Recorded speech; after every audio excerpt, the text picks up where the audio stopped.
쾌락과 고통이 행위의 기준이 되는 순간들입니다. 모든 학습과 배움의 궁극적인 뿌리이자 지향점은 바로 온전한 인간이 되는 것이라는 사실.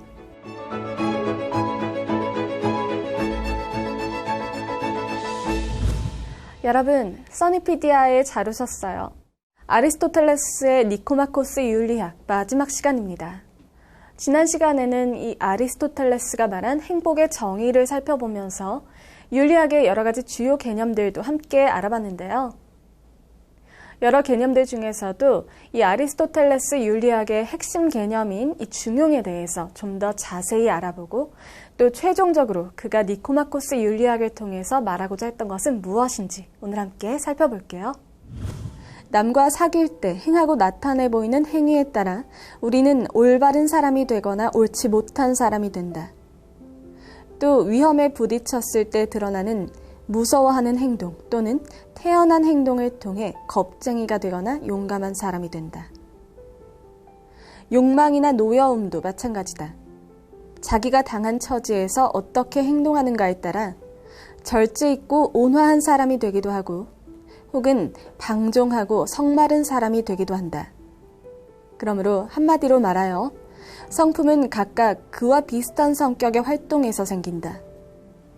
그래서 우리가 전개하는 활동은 어떤 일정 성격을 띠지 않을 수 없다. 이것은 성품에 따라 활동들 간의 차이가 생기기 때문이다. 이렇게 보면 우리가 아주 어렸을 적부터 어떠한 습관을 가지는가 하는 것은 결코 사소한 차이가 아니라 아주 큰 차이를 가져온다. 아니, 모든 차이가 거기서 비롯된다고 하겠다. 결국 모든 차이가 이 사소한 습관에서 비롯된다. 어떻게 보면 굉장히 무서운 말이죠. 하지만 우리의 경험을 바탕으로 생각해보면 이게 참 맞는 말인 게 느껴지죠. 몸에 안 좋은 불량식품을 멀리하고 건강에 좋은 음식물을 섭취하고 귀찮아도 몸을 움직여서 꾸준히 운동을 하는 습관을 가진 사람이 튼튼하고 강건한 신체를 갖게 되는 건 당연한 일이잖아요.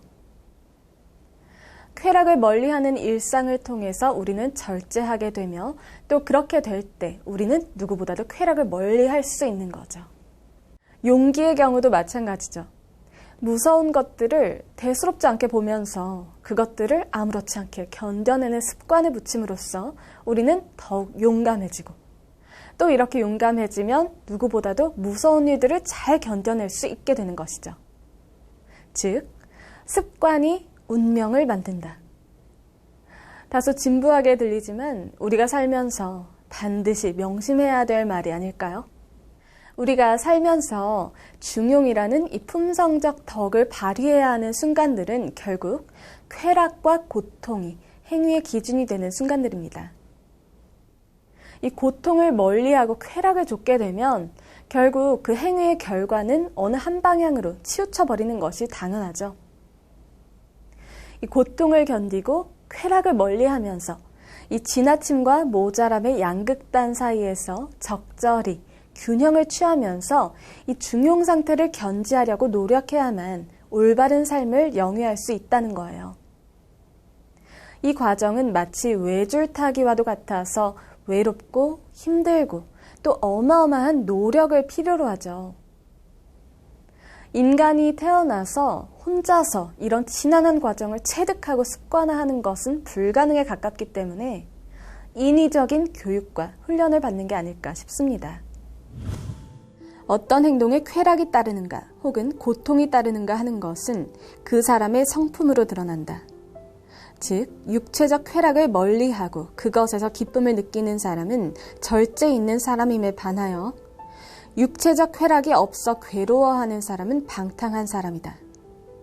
그리고 무서운 일들을 견디면서 거기에서 기쁨을 느끼거나 적어도 고통을 느끼지 않는 사람은 용감한 사람이다.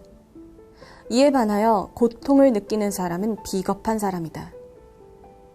윤리적인 탁월성, 즉 덕은 쾌락과 고통에 관계된다. 사실 우리가 나쁜 일을 하는 것은 쾌락 때문이고 우리가 고귀한 일을 멀리함은 고통 때문이다. 그러므로 플라톤이 말하는 바와 같이 우리는 마땅히 기쁨을 느껴야 할 일에 기쁨을 느끼고 마땅히 괴로워해야 할 일에 괴로워할 줄 알도록 아주 어릴 때부터 어떤 방법으로든 교육을 받아야만 한다. 이것이야말로 참된 교육이다. 왜 배우고 왜 학습해야 하는가에 대한 진지한 성찰 없이 기계적으로 활자를 들여다보는 건 배움에도 깨달음에도 별 의미가 없는 행위입니다. 흔히 말하는 주입식 교육, 어떠한 지식을 왜 이해해야 하고 혹은 왜 암기해야 하는지 이유도 모르는 채로 억지로 머릿속에 주입해봤자 남는 것은 아무것도 없겠죠. 아리스토텔레스는 인간이 왜 교육을 받고 배운 대로 행하며 좋은 습관과 품성을 갖추어야 하는지 이 니코마코스 윤리학을 통해서 지극히 원론적으로 접근하며 풀어내고 있어요. 아무리 많이 배워봤자 인간이 되지 못하면 동물과 다를 바가 없기 때문에 모든 학습과 배움의 궁극적인 뿌리이자 지향점은 바로 온전한 인간이 되는 것이라는 사실. 또 그렇게 되기 위해서는 마땅히 기쁨을 느껴야 할 일에 기쁨을 느끼고 마땅히 괴로워해야 할 일에 괴로워할 줄 알도록 교육받아야 한다는 거죠. 이게 참 쉽고 당연해 보이지만 너무나도 중요한 문제이기 때문에 새삼스럽게 짚어봐야 할 대목입니다. 과연 나는 마땅히 기쁨을 느껴야 할 일에 기쁨을 느끼고 또 마땅히 괴로워해야 할 일에 괴로워하고 있는가? 설마 기쁨을 느껴야 할 일로부터 괴로움을 느끼거나 혹은 마땅히 괴로워해야 할 상황을 회피하면서 쾌락만을 찾고 있지는 않은가? 여러분 스스로 이 질문에 한번 답해보세요. 나는 과연 인간답게 사유하고 행동하고 있는가? 너무나도 당연해 보이는 이 질문에 대한 답을 내리기 위해서 스스로를 돌아보면서 아무런 거리낌 없이 그렇다라고 자신있게 답하기 어려운 스스로를 발견하고 있진 않나요? 우리가 괴로움보다 쾌락을 선호하는 건 지극히 당연한 반응입니다. 그것은 우리가 인간이기 때문이죠.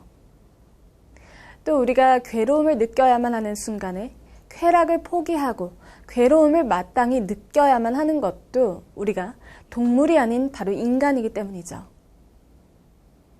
인격을 형성하고 인간을 완성시켜주는 것이 바로 교육이며 배움임을 아리스토텔레스는 이 책을 통해 이야기하고 있는 거예요. 이 기본적인 사람 됨됨이, 즉 인성이 얼마나 중요한지는 아무리 강조해도 지나치지 않습니다. 아무리 학벌이 좋고 가방끈이 길고 소위 스펙이란 것이 화려해도 이 인격에 치명적인 결함이 있다면 이 인간으로서 결격사유에 해당하겠죠. 이 사회적으로 높은 지위와 명성을 얻은 사람들이 흔히 인성 논란으로 한 번에 추락하는 모습을 보면 이 인성이 얼마나 중요한지 알 수 있죠. 이 좋은 품성을 갖는 것은 인간으로서 반드시 갖춰야 할 필요 조건이기 때문에 바람직한 습관을 내면화하고 올바른 인성을 갖기 위해서 어린 시절부터 꾸준히 노력을 기울여야 하는 것이죠. 어린 시절에 늘 책 읽어라, 책 좀 읽어라 했던 어른들의 말씀. 이제 그 이유를 조금 알 것 같나요? 우리는 이 올바름과 좋음에 대한 인류의 풍부한 사유가 녹아들어 있는 훌륭한 고전들을 읽고 인간으로서 반드시 알아야 할 건전한 상식과 규범을 열심히 습득함으로써 배운 사람이 되고 또 실천하면서 살아가야 하는 거죠. 여러분이 이 책을 읽고서 올바른 교육을 받고 열심히 배워야 하는 이유에 대해서 조금이나마 알게 됐다면 이미 절반은 성공이에요. 그리고 남은 건 단 하나. 여러분들이 직접 몸을 움직여서 아는 것들을 실천으로 옮기는 거예요. 처음부터 너무 무리해서 큰 변화를 일으키려고 하다 보면 쉽게 무너지고 버거울 수 있지만 이 작은 습관부터 하나하나 세워서 이뤄내다 보면 어느덧 여러분들의 내면에는 훌륭한 인성이 깃들 것이고 행복한 삶에 한 발짝 더 가까이 다가간 자신을 발견하게 될 거예요. 지금 이 순간 바로 실천하는 여러분이 되기를 바라봅니다. 친절한 수연쌤의 얌체 독서, 인문철학 2번째 시간이었는데 어떠셨나요?